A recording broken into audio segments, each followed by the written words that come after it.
జై శ్రీరామ్ అండి. అందరూ తల్లి కూతుర్లు ఉంటే మ్యాచింగ్ మ్యాచింగ్ లంగాలు, మ్యాచింగ్ మ్యాచింగ్ చుడీదార్సు, పట్టు లంగాలు, పట్టు చీరలు కేసేసుకున్నారు.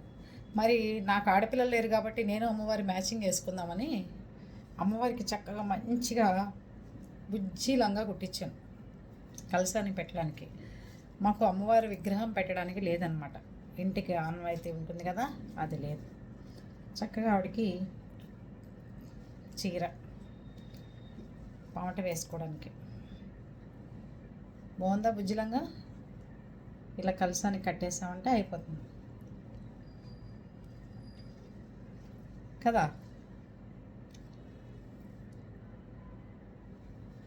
చక్కగా రెడీ అయిపోతుంది అమ్మవారు. అది ఇంకొకటి బుజ్జి బుజ్జి లంగాలు ఎంత బాగుందో. అది కోడళ్ళ కన్నా ఆడపిల్లలు పుడితే ముచ్చట తీర్చుకోవచ్చండి, అంతేనా? బాగుందా అమ్మవారు? సరే, టాపిక్లోకి వెళ్తే అమ్మవారికి కూడా ఏం 10,000 చీర 20,000 చీర పెట్టమని అడగదు. అమ్మవారికి చీర కట్టామంటే ఆ బ్లౌజు పీసు మనం కుట్టించుకోవచ్చు. ఎదురు రోజుల్లో అలా ఉండేది, అమ్మవారికి పెట్టిన బ్లౌజ్ పీస్ కుట్టించుకోవాలని.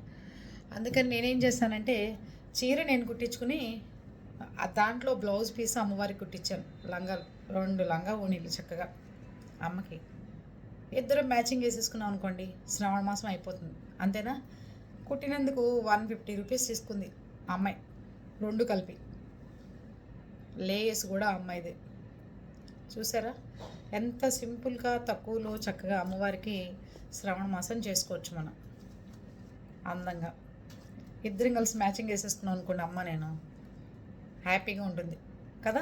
మీరు కూడా అలాగే చేయండి, ఓకేనా?